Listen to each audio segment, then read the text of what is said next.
Selamat malam pemirsa, selamat datang di iNewsroom bersama saya Diandra Mukni. Kami akan membahas berita utama secara mendalam, komprehensif dan tentunya eksklusif. Sebagai pembuka iNewsroom kali ini kami memiliki informasi toko grosir di Kecamatan Tampak Siring, Kabupaten Gianyar, Bali ludes terbakar. Sejumlah karyawan dilarikan ke puskesmas akibat lemas terdampak asap kebakaran.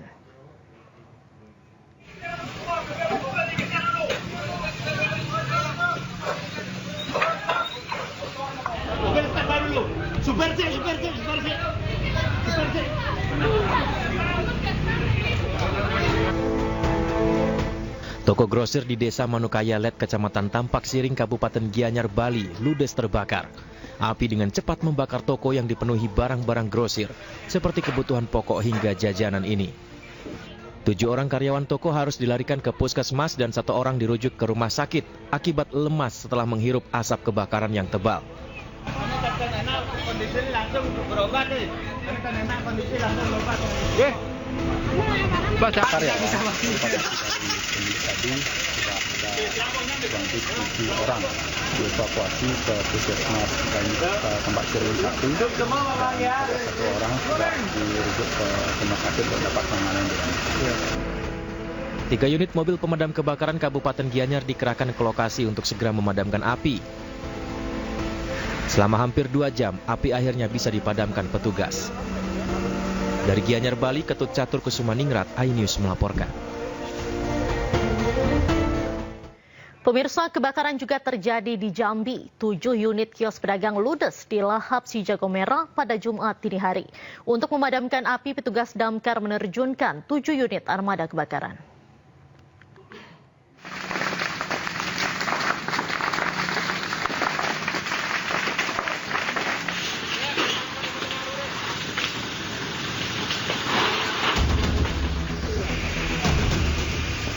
Seperti inilah kobaran api saat membakar 7 unit lapak pedagang berlokasi di Kelurahan Palima, Kecamatan Kota Baru, Kota Jambi, Jumat dini hari.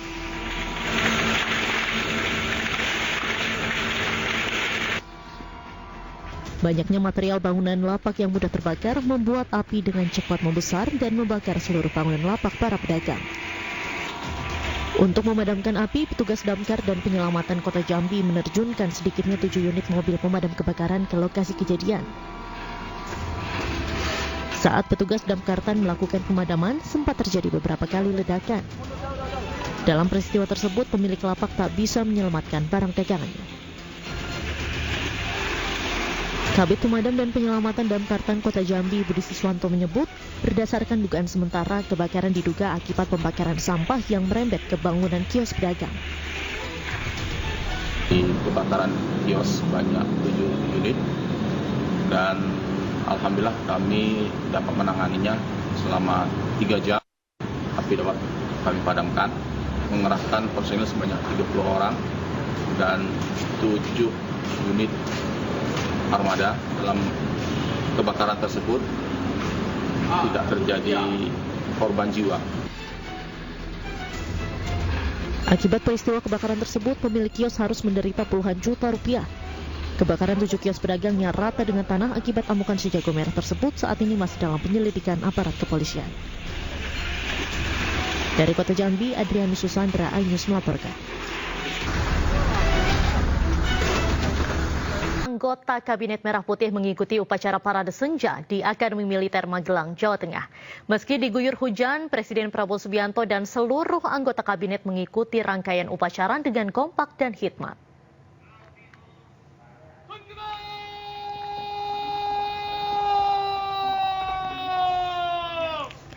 Seluruh anggota Kabinet Merah Putih mengikuti upacara parade senja di Akademi Militer Magelang, Jawa Tengah, Jumat sore. Dengan mengenakan seragam komponen cadangan atau Komcat, mereka kompak dan antusias mengikuti rangkaian kegiatan. Para menteri dan wakil menteri ini datang dari sudut berbeda dan langsung berkumpul di posisi masing-masing dengan diiringi marching band. Presiden Republik Indonesia Prabowo Subianto memasuki lokasi kegiatan dan memimpin langsung upacara parade senja. Meski diguyur hujan, namun tak menyurutkan semangat seluruh peserta kegiatan. Upacara Parade Senja ini merupakan salah satu bagian dalam kegiatan retreat Kabinet Merah Putih yang dimulai sejak Jumat. Para anggota kabinet dibekali sejumlah materi dan pengarahan sebelum bekerja. Komandan upacara dilanjutkan pemeriksaan pasukan. Pemirsa, seluruh anggota Kabinet Merah Putih mengikuti pembekalan hari pertama di Akademi Militer Magelang, Jawa Tengah. Selama acara mereka menggunakan pakaian ala militer. Dan untuk mengetahui situasi terkini di lokasi, kami sudah terhubung dengan rekan Nata Arman di sana. Selamat malam, Nata. Bagaimana suasana terkini usai tadi Parade Senja? Saat ini bagaimana suasana di sana? Baik, terkait dengan soal selesainya dari Parade Senja yang dilaksanakan di Geraha Utama Akademi Militer, sampai dengan ini kami masih belum mengetahui secara pasti karena kami berbeda titik. Kami berada di press room karena terbatasan akses untuk menuju ke dalam, dan untuk kegiatan selanjutnya pasca kegiatan dari parade tersebut nantinya akan dilanjutkan dengan makan malam. Kemudian selanjutnya akan dilanjutkan untuk beristirahat dan kembali ke tenda. Kemudian kami sampaikan untuk kegiatan besok pada tanggal 26 Oktober 2024. Ini kegiatan pada pagi hari masih terbilang sama seperti hari ini, yang mana untuk para menteri kabinet ini akan dibangunkan pada pukul 4 subuh. Kemudian pada pukul 5:15 mereka ini akan berkumpul di lapangan Sapta Marga Akademi Militer untuk selanjutnya melakukan olahraga seperti itu. Kemudian selanjutnya dilaksanakan juga kegiatan PBB. Nah, untuk PBB ini sendiri dilakukan untuk melatih kedisiplinan, kemudian juga kedisiplinan dan juga untuk kekompakan untuk bergerak, untuk sekaligus untuk melakukan kegiatan agar bekerja dengan secara tim. Baik, yang dianapkan seperti. Terima kasih Nata atas laporan Anda, selamat bertugas kembali. Pemirsa, hari pertama pembekalan anggota Kabinet Merah Putih di Akmil Magelang, seluruh menteri, wakil menteri mengikuti acara baris berbaris Jumat pagi. Mereka menggunakan pakaian loreng Komando Cadangan atau Komcat.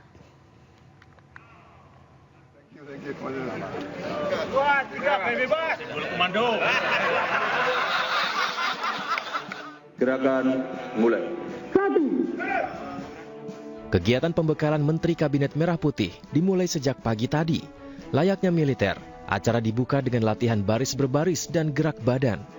Tak lupa para menteri menggunakan pakaian ala militer, kecuali Kapolri yang menggunakan seragamnya.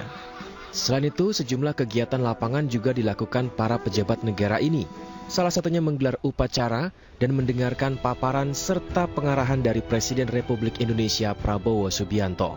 Dalam pidatonya, Presiden Prabowo menekankan kepada seluruh kabinetnya untuk menjaga sumpah jabatan dan menjaga kedaulatan bangsa dan negara Indonesia. Setia kepada bangsa dan negara Indonesia, saya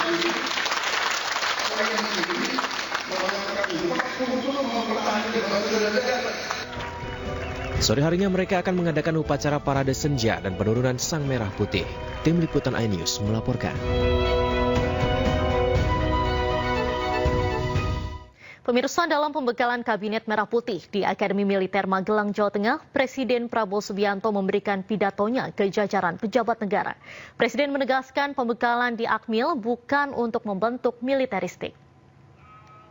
Tidak bermaksud membuat tenaga militeristik salah.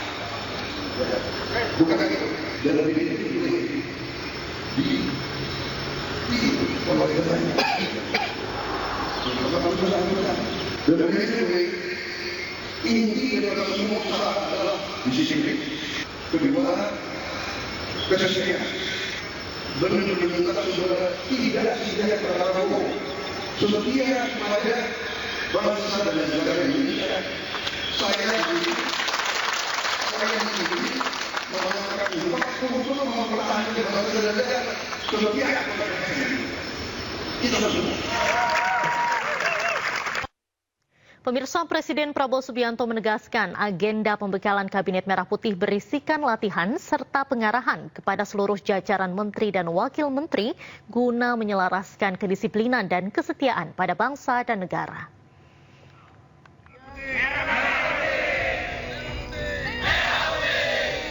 Pengarahan dari Presiden Prabowo Subianto secara langsung diberikan kepada Menteri dan Wakil Menteri berjalan dengan kompak dan solid di Akademi Militer Magelang, Jawa Tengah, Jumat siang. Selain itu, suasana pengarahan juga semakin akrab. Para kabinet merah putih berkumpul di tengah kawasan Borobudur Golf yang asri. Di kesempatan ini, Presiden Prabowo Subianto menyampaikan sejumlah hal penting kepada jajaran menteri dan wakil menteri, di antaranya Kabinet Merah Putih diminta fokus dan berkomitmen untuk bekerja mengentaskan kemiskinan, makan bergizi gratis, pemberantasan korupsi, swasembada pangan, hingga swasembada energi.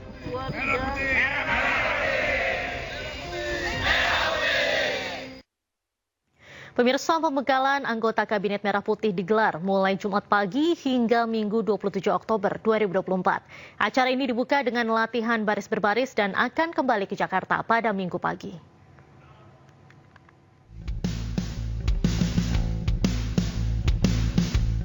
Kegiatan pembekalan Menteri Kabinet Merah Putih dimulai sejak pagi hari. Layaknya seorang militer, acara dibuka dengan latihan baris berbaris dan gerak badan. Tak lupa para menteri menggunakan pakaian ala militer kecuali Kapolri yang menggunakan seragamnya. Setelah makan pagi, rencananya para menteri akan mendengarkan pengarahan Presiden. Sore nanti mereka akan adakan acara upacara parade senja dan penurunan Sang Merah Putih. Pembekalan pada hari Jumat 25 Oktober 2024, Kabinet Merah Putih banyak melakukan kegiatan bersama seperti gerak badan dan latihan baris berbaris. Pengarahan Presiden kepada para menteri Kabinet Merah Putih. Kemudian ada pembahasan materi terkait pencegahan korupsi oleh BPK, Polri, dan Kejaksaan Agung. Lalu perencanaan pembangunan oleh Bappenas. Kemudian perencanaan anggaran oleh Kemenq, pelaksanaan birokrasi oleh Menpan RB. Dan terakhir ditutup dengan upacara parade senja.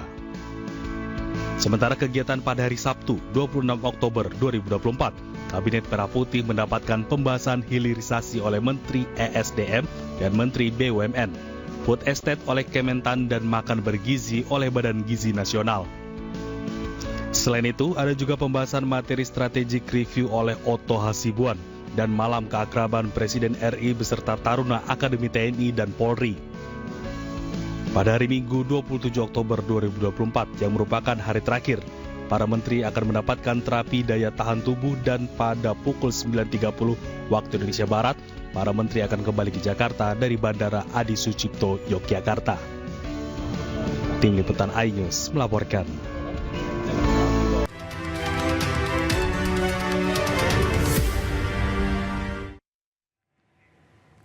Anda kembali di iNewsroom bersama saya Diandra Mukni. Pemirsa, Presiden Prabowo Subianto mengungkap alasan pembekalan Kabinet Merah Putih di Lembah Tidar Akademi Militer Magelang, Jawa Tengah. Menurut Prabowo, pembekalan dilakukan untuk memperkuat kerjasama tim dan menguatkan rasa cinta tanah air anggota Kabinet.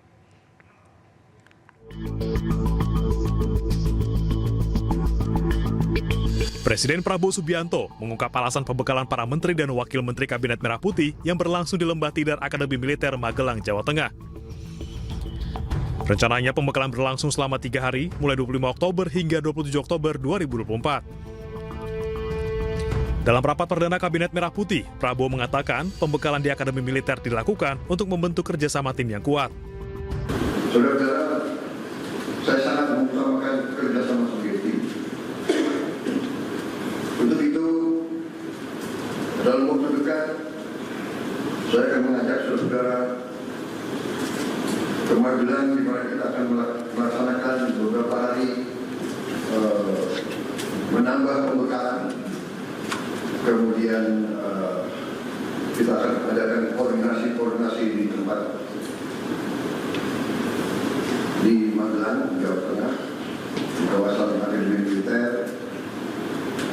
Hal itu saya nilai bahwa banyak manfaat, akan membawa banyak manfaat. Selain kerjasama tim, Prabowo juga menambahkan bahwa pembekalan Kabinet Merah Putih di Lembah Tidar Akademi Militer Magelang juga bertujuan untuk memupuk rasa keberanian dan tradisi cinta tanah air. Prabowo berharap nantinya Kabinet Merah Putih berani untuk menindak tegas para pejabat di lembaga kementerian yang tidak bekerja secara baik dalam melayani masyarakat Indonesia. Tim Liputan iNews melaporkan. Dan untuk membahas lebih lanjut sudah terhubung bersama kami Dedek Prayudi, tenaga ahli kantor komunikasi Presiden dan pengamat politik Ujang Komarudin. Selamat malam Bapak-Bapak. Ya, selamat malam Mbak Diandra, Bang Dede. Selamat malam Kang Ujang. Selamat malam, kita ke Pak Dede terlebih dahulu mungkin. Nah, layaknya penataran begitu, para pejabat negara ini kan digembleng ala TNI dan ini bukan merupakan satu hal yang umum gitu disaksikan oleh masyarakat Indonesia di mana di pemerintahan sebelum-sebelumnya juga tidak pernah kita lihat seperti ini. Apa sebetulnya tujuan dari pembekalan ini, Mas Dede? Ya, tujuan utamanya adalah team building ya, menjadikan para anggota kabinet di Kabinet Merah Putih ini menjadi sebuah kesatuan tim Kabinet Merah Putih di bawah pimpinan Presiden Prabowo Subianto. Jadi kita sama-sama tahu ya bahwa anggota kabinet ini jumlahnya ada banyak ya. Mereka berasal dari latar belakang berbeda, atribusi yang berbeda-beda juga ya. Ada yang dari partai politik ya.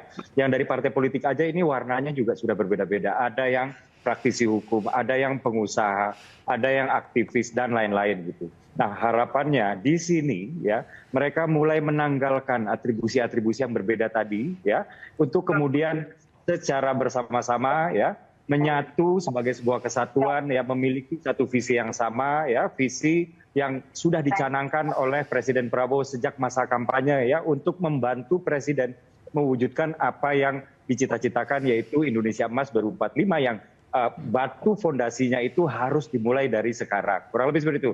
Dan kolaborasi ini ya, itu memang sangat dibutuhkan. Ini adalah implementasi nyata dari seorang Presiden Prabowo Subianto yang selama ini menggaungkan persatuan gitu ya. Dan persatuan paling utama yang core-nya sekarang harus berada di kalangan kabinetnya terlebih dahulu ya. Sebelum kita memang mengimplementasikan persatuan ini ke santero negeri. Kurang lebih demikian. Baik, apa sebetulnya Mas Dede target atau output yang ingin dicapai dari seluruh proses kegiatan pembekalan dan retreat yang diharapkan dari Kabinet Merah Putih dari Pak Prabowo sendiri? Ya, kalau kita mendengarkan secara keseluruhan ya pidato Presiden Prabowo tadi pagi ya ketika baris berbaris itu sedang dilaksanakan, pidatonya lumayan agak panjang, tapi saya dapat menangkap atau kami dapat menangkap 4 keywords atau kata kunci. Yang pertama adalah kedisiplinan. Di sini diharapkan ya ketika selesai dari sini ya, selesai dari lembah tidar ini, seluruh anggota Kabinet Merah Putih itu stay on track ya. Stay on track itu satu visi terus ya, sesuai dengan visi Presiden dan perform ya, menjalankan bagian dari menjalankan tugasnya sebagai bagian integral dari Kabinet Merah Putih. Itu yang pertama. Yang kedua adalah keteraturan. Keteraturan di sini yang dimaksud adalah tidak ada yang bergerak duluan ya, tidak ada yang bergerak agak kebelakangan gitu. Jadi semuanya harus bergerak sesuai dengan irama. Jadi ada konsep, ada semangat keseiramaan di sini ya supaya anggota Kabinet Merah Putih ini itu betul-betul bisa nanti berbunyi seperti sebuah harmoni. Itu yang kedua. Yang ketiga adalah kebersamaan. Kebersamaan di sini maksudnya adalah untuk mengikis sekat-sekat psikologis yang bisa saja sebelumnya ada ya, apalagi kan kita melihat ya di situ latar belakang para anggota Kabinet Merah Putih ini berbeda-beda, apalagi yang politisi-politisi ini kan kita kan baru saja selesai nih kontestasi politik. Nah, ini supaya disamakan lagi. Nah, yang terakhir yang paling penting ini adalah menumbuhkan jiwa patriotik. Artinya tidak ada kepentingan yang lebih besar daripada kepentingan bangsa ini. Itulah salah satunya kenapa dilaksanakan di sini ya. Kota Magelang ini secara historis penuh dengan nuansa perjuangan ya. Lalu Akmil sendiri ya memiliki nilai historis ya dengan Pak Prabowo dan seragam Komcat ini juga memiliki nilai yang ketentaraan, ini juga memiliki nilai historis ya bagi seorang Prabowo yang ingin dimaknakan sebagai saya sudah pernah dan akan terus mengorbankan jiwa raga saya untuk bangsa ini dan saya ingin menularkan ini semua buat para anggota kabinet. Demikian Mbak Diandra. Baik. Mungkin saya mau ke Pak Ujang Komarudin setelah ini. Pak Ujang, melihat rangkaian sebelumnya kan juga sudah dilakukan pembekalan itu di Hambalang. Kemudian dilanjutkan dengan retreat ala militer ini. Apakah menurut Anda melalui pembekalan dan retreat ini bisa menyatukan frekuensi, kemudian visi misi seperti apa yang disampaikan oleh Pak Prabowo sebelumnya?